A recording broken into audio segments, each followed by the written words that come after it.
All right, so today on The Explainer, we're diving into one of the all-time classic story arcs, the friends to lovers trope.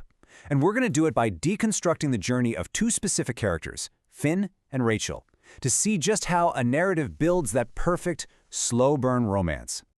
Okay, so here's how we're going to break this down. First, we'll look at the setup, best friends, wrong fiancés. Then we'll watch the cracks in the facade start to show.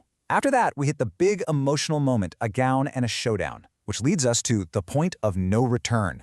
And finally, the payoff, head over feet.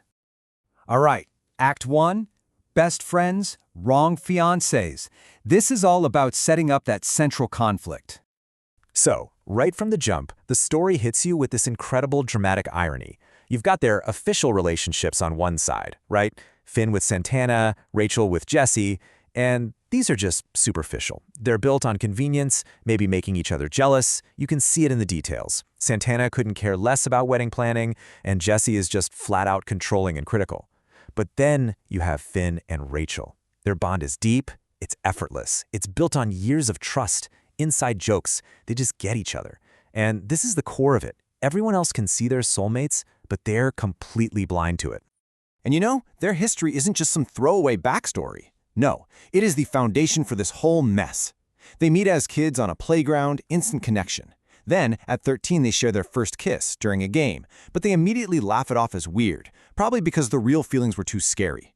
They spend all of high school with these unspoken crushes dating other people, all to protect this friendship they value so much. And that brings us to today, inseparable best friends who are about to marry totally different people. It's a perfect setup for disaster. Okay, on to Act 2, cracks in the facade. This is where that perfect flawed setup we just talked about starts to fall apart. This is where the story gets really clever. The writers use this brilliant device. They make Finn and Rachel plan their own separate weddings together. How perfect is that? So they're going to cake testings, flower appointments, all of it as a unit. And what happens? Well, everyone they meet, the caterers, the florists, just assumes they're the happy couple. This forced proximity is like a giant spotlight on how compatible they are, and at the same time, it makes their actual fiancés, who are never around, look even more wrong for them.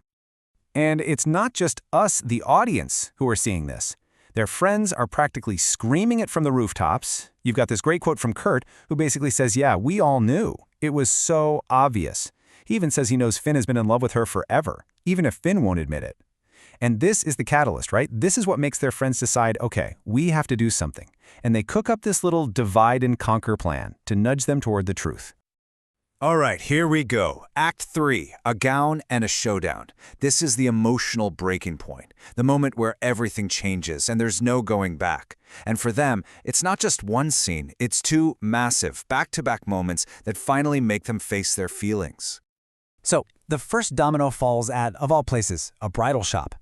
Rachel's feeling really self-conscious, and Finn, being Finn, just can't stand it. He insists on proving to her how beautiful she is.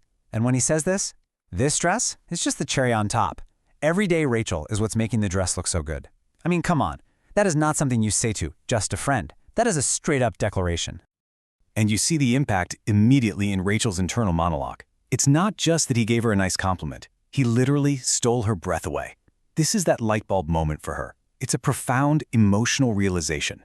And pairing his outward statement with her inner thoughts, that's the emotional core of this entire arc, right there. And then, bam, the second shoe drops. This showdown with Jesse, Finn confronts him, and the truth that comes out is just ugly.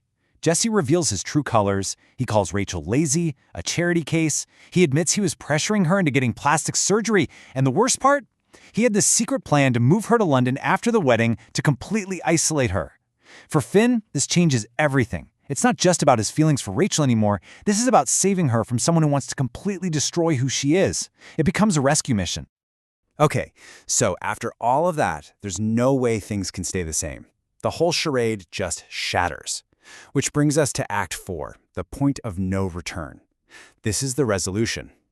And the whole thing collapses like a line of dominoes. It happens so fast. First, Santana confesses she's actually in love with Brittany, so she and Finn amicably end their engagement. That's domino 1. Then, Rachel, armed with what Finn told her, confronts Jesse and finally sees his manipulation. Domino 2. They're both forced to realize they've just been afraid for years. And then, the final biggest domino. On Rachel's wedding day, Finn just can't watch her go through with it. He walks out, and she follows him. That right there, that's the moment, the point of no return. So where do they end up? Central Park, their spot. And it all just comes pouring out, a decade of unspoken feelings. Finn finally explains why he never said anything after that first kiss. He says, "I would have told you at the time, except you laughed and said it was like kissing your brother." They finally admit that it wasn't weird, it was real. Fear was the only thing that kept them apart. It's this beautiful moment that brings everything full circle, all the way back to when they were 13. And then you get the final perfect piece of the puzzle, the ultimate proof. The bar he's been pouring his heart and soul into building this whole time, it's called the Bite-Size Bar. Bite-Size was his secret nickname for her. It's this incredible reveal that shows everything he's been working for, his whole future, was always, on some level, for her. So, after all that angst and drama and near misses, we get to Act 5, head over feet. This is the payoff. What does happily ever after actually look like for them? And the story gives us such a satisfying epilogue. They don't wait another second. They elope right there that same day in Central Park. And what's so great is that they build a real life together.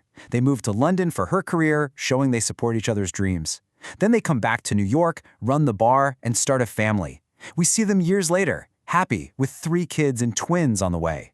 It confirms that this wasn't just a whirlwind romance. It was the right choice. It was the life they were always meant to have. Which really leaves us with this final thought, doesn't it? It makes you wonder, how many best friends out there are just one single, honest conversation away from their own happy ending? It's a powerful reminder that sometimes the greatest love story isn't about some dramatic search for someone new. It's about finding the courage to finally see the person who's been standing right in front of you all along.